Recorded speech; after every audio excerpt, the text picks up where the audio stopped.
Quicksters, Yay! welcome to Quick Take. Woo! I'm your host, Susie, along with James. How are you, James? Proud to be here. Proud to serve. Nice, nice, nice. So one of the topics, well, the topic we're going to talk about today, and we're going to try to discuss it, maybe take a journey different than we normally do, but let's see how it goes. So the topic is silent signals, recognizing and addressing unspoken team dynamics. Ooh, sizzly. Sizzly. And I observe a lot when I'm working with teams, some negative team dynamics. I can tell when people aren't open to talking to one another, when they're not collaborating well together. I can see when trust shifts. And I think that I do this because I'm an outside coach and it's like what I'm looking for. Well, they brought you in for a reason. I mean, Yes. But I also so it think is kind of that there, right? my angle on this, and I want to just kind of bring my perspective on how Mhm. I look at this as if I put my leadership hat on and if I'm working with an executive, I often talk to them about looking at the dynamics of the team, like the entity of the team, the collection of the Oh, team yeah.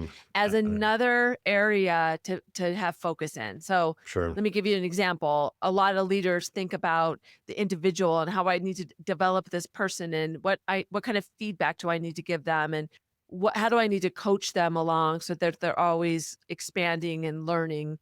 But I think there's another piece of the collection and how's the team doing and being observant of the dynamics around the table. No, I get your point. I think, it's the sum is greater than the parts, so to speak, and that dynamic in and of itself is a entity that needs to be examined. I get that point of view. I do more individual coaching than I do like a team dynamic. And I think, I tend to focus, as you said, on the individual. I'm certainly trying to understand the team dynamics. So I don't spend as much time on that. I think, you can get lost perhaps in that bigger mix. But I also think that while that's important, the other thing to take into consideration is the whole work from home, remote, what is the team and how does that team dynamic really exist anymore? And so for me, I try to look at how the individuals are behaving and talk about those things. And I think it's got to be a little of both because I think there's a radically different team dynamic than there used to be. And we have to be thinking about it that way.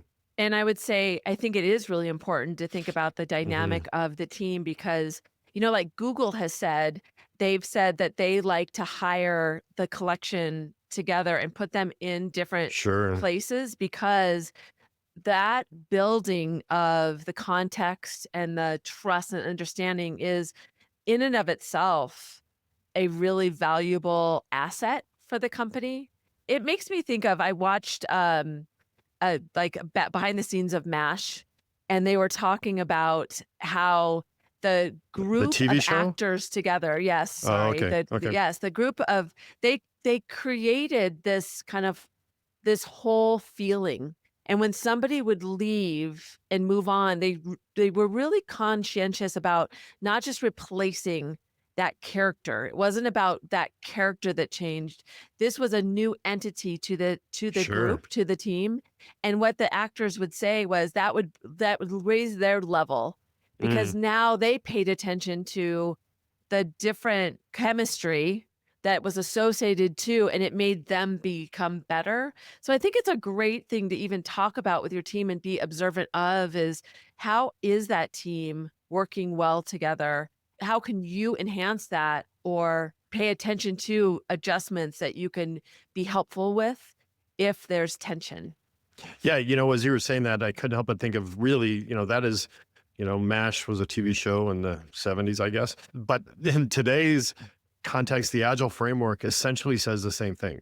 One of the things that I try to do as a technology person, if I have the opportunity, I want to keep that Agile team together and I want to move them around between projects because when they do get that dynamic right, they are better and stronger and they understand each other. And so, to your point, treating the group as an entity does have benefits and it does as a leader recognizing that team has power as a whole more than the sum of its individual parts. I think is something that is real and something we should take consideration of. So let me give a couple as you will, things, perspectives for people to think about. And then I'd love Right. to hear yours. And let's talk a little bit about the remote piece as well. Yeah. But when I think about the collection, I think leaders need to actually do this. Like start to think about the collection of the team as Hmm. its own kind of person, if you will, persona, if you will. And what does that look like? And pay attention to and ask yourself, how are people getting along? When you're in a staff meeting with people, identify, are people looking at each other? Does trust feel like Yeah. it's being inhibited for one reason or another? Is somebody not talking up as much as they normally do? Watch and observe that.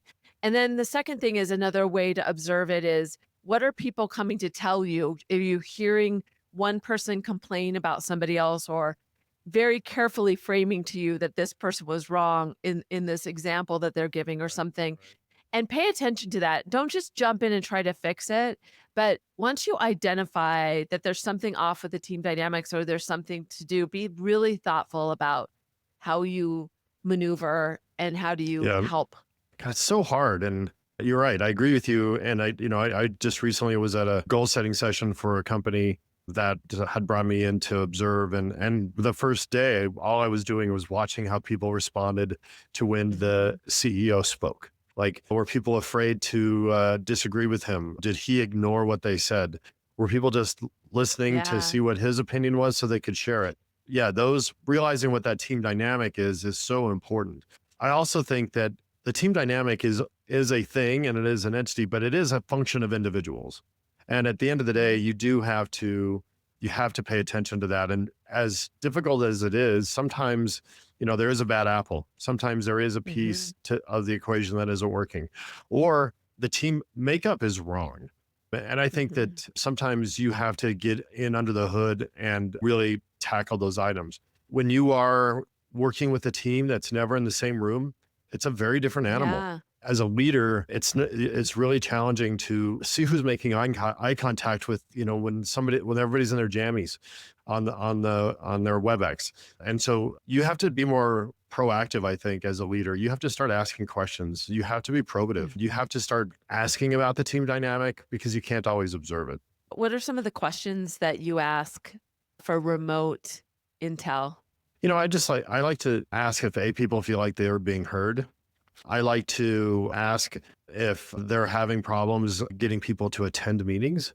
I mean, Mhm. it seems too rudimentary, but it's really easy to skip a meeting or to disregard a situation because you're not there in the room. You're not there in the building. You can dance around things. And so really just some of the fundamentals of showing up and being present, you can ask if those things are happening within your team. While you can subconsciously maybe recognize those in person, remotely, you have to actively ask.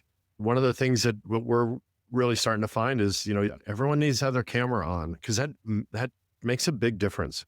As petty as that sometimes sounds, that's a great way for you to understand the team dynamic is Mhm. if everyone just has their camera on.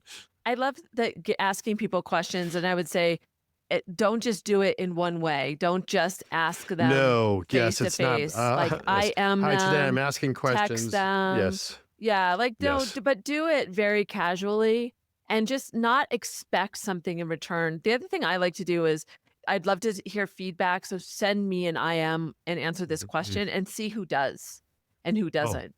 oh, tell me more about that. Not to give a grade or anything, but then it really shows you. They say that people really fill out surveys if they're not very happy or if they're very Right. happy. Yep. And Yep. so sometimes you can get a little bit of the fringes, which is helpful. And then if you don't hear anything from people, that's not necessarily data to act on, but it is data to consider. What kind of IM or text would you send? Yeah, I would say, how did you feel about that meeting? Did you get Oh, all okay. your Okay. answers? Do you feel like you have all the information you need to move forward with the project? Oh, okay. Those are good questions. Obviously, yeah. Just that, not out of the blue. How are you feeling about the dynamics of the team, and are you getting along with everybody? I think it No, does have to be yes, I agree with you. contextually aligned. Obviously, when we're talking about it, it's easy to say just ask, right? And you can write down 3 questions to ask, but you're really not asking those 3 questions. You're asking dozens of questions to Yeah. answer that question. And so, to your point, it's contextual, it's in real time. And you're gonna evaluate the team, and you're gonna hear the feedback about how you feel about the team but you're not going to ask how you feel about the team, Yeah. right? You're going to hear, did you get what you needed? Or, and those things will come out through those active questions. So I think you're exactly right. You've got to understand what you're trying to get at, but you've got to do it from multiple points and multiple ways. Yeah, I totally agree. All right. So what do you think? What of my perspective did you what's your takeaway? Well, I think that, we have to remember that the group is an entity of itself, and we have to kind of observe that as a person or a persona independently. Because I think if you don't do that, you lose sight of it. I think that leaders get caught up in the politics a lot and the individual personalities, and we become too close or too friendly.